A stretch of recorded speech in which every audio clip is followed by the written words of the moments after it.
अस्सलामुअलैकुम दोस्तों, daily health tips में आपका खुशामदीद। दोस्तों, आज का हमारा टॉपिक गुर्दा मसाना और पित्ते की पथरी के मुतालिक है। आज मैं इसके ख़ात्मे के लिए इस्तेमाल करूंगा कुश्ता संग यहूद जो कि बग़ैर कुश्ता किए भी पथरी को तोड़ने और ज़ायल करने के लिए तनहा या दूसरी दवाओं के साथ मिलाकर इस्तेमाल किया जाता है। मगर इसका कुश्ता अगर कर लिया जाए तो इसकी ताकत इस कदर बढ़ जाती है कि 4-5 खुराकों से ही 10-10 mm की पथरी खारिज हो जाती है। और अगर इन चीज़ों में कुश्ता कर लिया जाए जो मैं आपके सामने ये पेश कर रहा हूँ, तो उस मरीज़ को भी उठा खड़ा करेगा जिसको डॉक्टर लोग कहते हैं कि आप पे ऑपरेशन वाजिब हो चुका है। तो चलिए वीडियो को स्टार्ट करते हैं।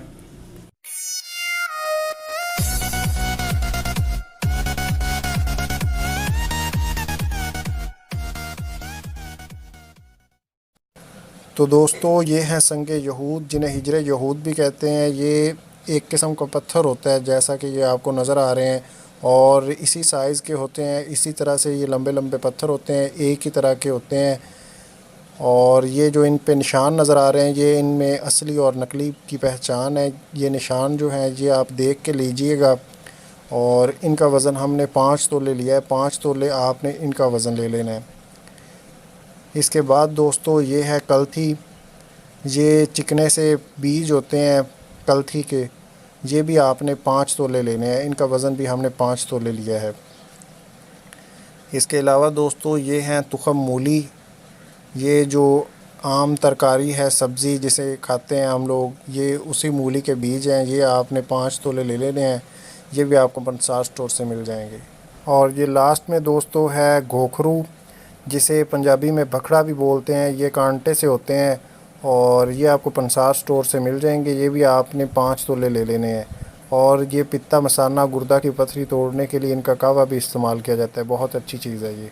तो अब दोस्तों, आपने इन चीज़ों को पीस लेना है। तो दोस्तों, हमने इन चीज़ों को अच्छी तरह से साफ़ करने के बाद इनका सफ़ूफ़ तैयार कर लिया। आप जैसा कि देख सकते हैं, इसी तरह से आपने सफ़ूफ़ तैयार करना है। इसका ज़्यादा बारीक आपने पाउडर तैयार नहीं करना। और इसी तरह सफ़ूफ़ तैयार करने के बाद दोस्तों, आपने लेनी है एक हांडी, रोगनी हांडी, और उसमें आपने थोड़ा सा पानी डाल लेना है। और ये सफ़ूफ़ जो है वो आपने इस हांडी में शामिल कर देना है। और इसे शामिल करने के बाद आपने इस सफ़ूफ़ को किसी चीज़ से इसमें मिक्स कर देना है। और फिर आपने थोड़ा थोड़ा करके इसमें और पानी मिलाते जाना है। कुल आपने इसमें 1.5 गिलास पानी का शामिल करना है। और इसे अच्छी तरह से इसमें घोल लेने के बाद फिर आपने इसे चूल्हे पे चढ़ा देना है। और किसी लकड़ी वगैरह से आपने इसे हिलाते रहना है। और इसी तरह आपने इसे करीबन 10 से 15 मिनट तक पकाते रहना है। और इसका हम बनाने जा रहे हैं काढ़ा, और फिर आपने इससे कुछ पानी निकालना है। तो दोस्तों, 10-15 मिनट गुजर चुके हैं। जब इस सिचुएशन में आ जाए तब आपने चूल्हे को बंद कर देना है। और फिर दोस्तों, आपने इन पत्थरों को अच्छी तरह से बारीक पीस लेना है। इनका आटा सा आपने तैयार कर लेना है। तो दोस्तों, ये अब बारीक पीस चुके हैं। आपने इसी तरह से इन्हें बारीक पीस लेना है। और फिर आपने किसी बर्तन में इन्हें निकाल लेना है। और जो हांडी हमने पकाई थी उसमें से आपने काढ़ा निकालना है कपड़े की मदद से निचोड़ कर। और फिर उसमें ये जो सफ़ूफ़ है, ये पत्थर है, ये हम गूँदेंगे। ये है काढ़ा दोस्तों, जो हमने उससे कपड़े से निकाला है। और ये आप इन पत्थरों में शामिल करके इसे अच्छी तरह से इसमें गूँद लेंगे।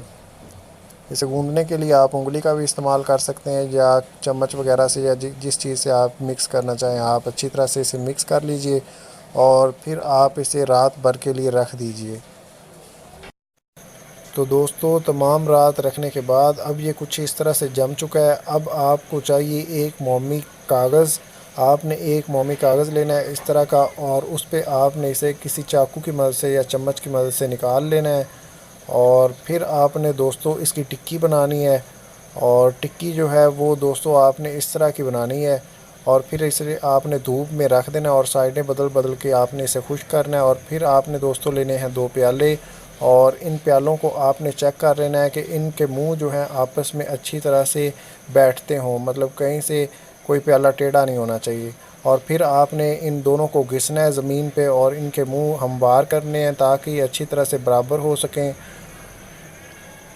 तो दोस्तों अब हमने इन्हें अच्छी तरह से रगड़ के बराबर कर लिया। आप देख सकते हैं इनके किनारे जो हैं घिस के बिल्कुल हमने हमवार कर लिए हैं। आपने इसी तरह से इनके किनारे जो हैं हमवार कर लेने ताकि ये अच्छी तरह से बैठ सकें। और अब आपने चेक कर लेना है इन्हें चारों तरफ से कि अच्छी तरह से ठीक बने हैं या नहीं।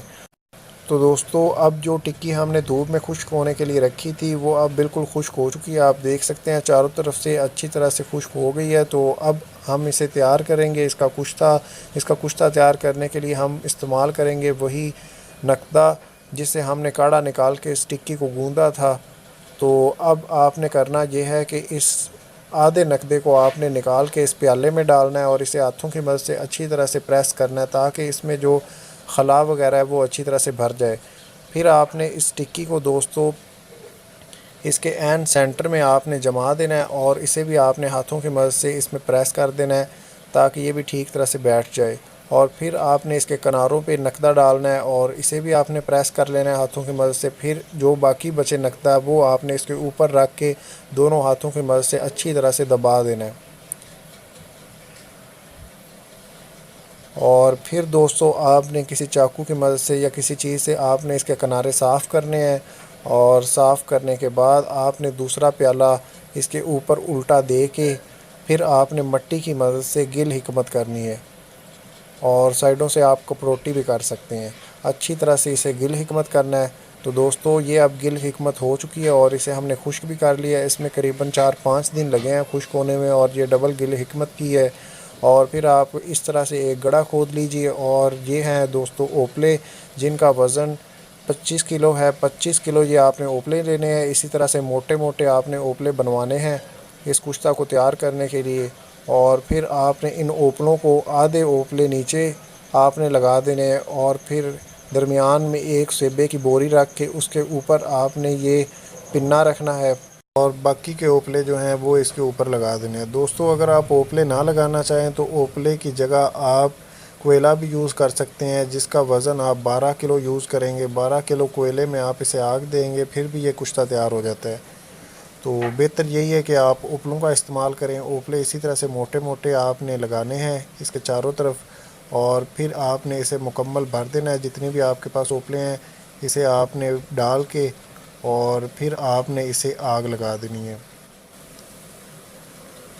आग हमेशा दोस्तों दरमियान से और चारों तरफ से इकट्ठी लगानी चाहिए जैसा कि आपको ये नज़र आ रहा है। और 24 घंटे के बाद आप देखेंगे तो दोस्तों अब 24 घंटे गुज़र चुके हैं और राख जो है बिल्कुल सर्द हो चुकी है आप जैसा कि देख रहे हैं। तो अब वो पिन्ना हम उठाएंगे जो इसमें हमने डाला था। तो दोस्तों ये रहा हमारा पिन्ना और ये आप देख सकते हैं बिल्कुल वैसे का वैसा है और साइड से थोड़ा सा टूट गया है। इसका कोई मसला नहीं है। और अब हम इसमें से आपको कुश्ता दिखाएंगे।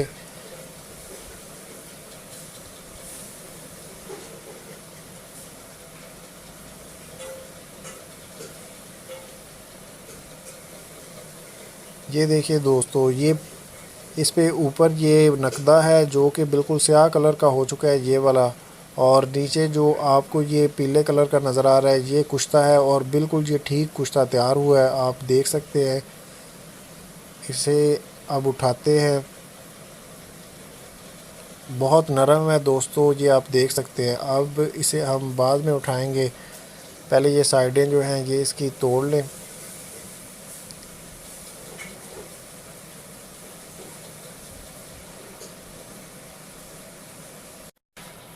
तो अब दोस्तों आपने इसे आहिस्ता से उठा लेना है ताकि ये इस राख में मिक्स ना हो जाए। और चम्मच की मदद से आपने ये पीला पीला जो है ये तमाम उठा लेना है। और अगर इसमें ये राख भी चली जाए तो इसका कोई मसला नहीं होता। आप राख अगर जाती है तो वो भी थोड़ी बहुत चली जाए उसका कोई नुकसान नहीं है। तो आपने अच्छी तरह से ये उठा लेना है और कोशिश करें कि ज़्यादा राख जो है वो इस कुश्ते में शामिल ना हो क्योंकि उस तरह कुश्ते का कलर भी स्याह सा पड़ जाता है और अच्छा भी नहीं लगता। तो दोस्तों ये देखिए बहुत ही नरम सा कुश्ता तैयार हो गया है। अब आपने क्या करना है कि इसे आपने इस खरल में अच्छी तरह से खरल करना है और उसके बाद आपने दोस्तों इसे मोटे कपड़े में 2-3 मरतबा छान लेना है। या दूसरा तरीका दोस्तों ये है कि आप इसे पानी में घोल दीजिए और उस पानी को आप किसी बर्तन में निथार के नीचे वाला कचरा जो है वो फेंक दीजिए और ऊपर वाला जो पानी निकलेगा निथरा हुआ वो आप खुश्क करके रख लीजिए। तो दोस्तों हमने इसे अच्छी तरह से तैयार कर लिया है, कपड़े से अच्छी तरह से 2-3 मरतबा छान लिया। अब ये आप देख सकते हैं बहुत ही बारीक और मुलायम कुश्ता तैयार हो चुका है। और इसे आप पानी वाले तरीके से भी तैयार कर सकते हैं, इस तरह से भी आप इसे बना सकते हैं। तो अब इसकी मैं आपको ख़ुराक बता देता हूँ। इसकी ख़ुराक दोस्तों होती है 2 रत्ती से लेके 1 माशे तक। ये होती है दोस्तों 2 रत्ती। ये ख़ुराक दोस्तों आपने लेनी है शरबत बजूरी से या शरबत गोखरू से या किसी और किस्म के शरबत से भी आप इसकी ख़ुराक ये ले सकते हैं। और इससे ज़्यादा अगर आप ख़ुराक बढ़ाना चाहें तो ये इतनी आप ख़ुराक इस्तेमाल कर सकते हैं, इससे ज़्यादा आपने इसकी ख़ुराक इस्तेमाल नहीं करनी। और इसी तरह से आपने शरबत से इसकी ख़ुराक इस्तेमाल करते रहना है। और इंशाल्लाह आप 7 दिनों में देखेंगे कि आपके गुर्दे या मसाने या पित्ते की पथरी बिल्कुल ख़त्म हो चुकी है। अगर आपके ज़हन में इस वीडियो को लेके कोई सवाल हो तो आप हमें नीचे कमेंट कर सकते हैं और इस वीडियो को लाइक कर दीजिए और शेयर कर दीजिए। मज़ीद अच्छी अच्छी वीडियोज़ के लिए हमारा चैनल सब्सक्राइब कर लें और तब तक के लिए अल्लाह हाफिज़।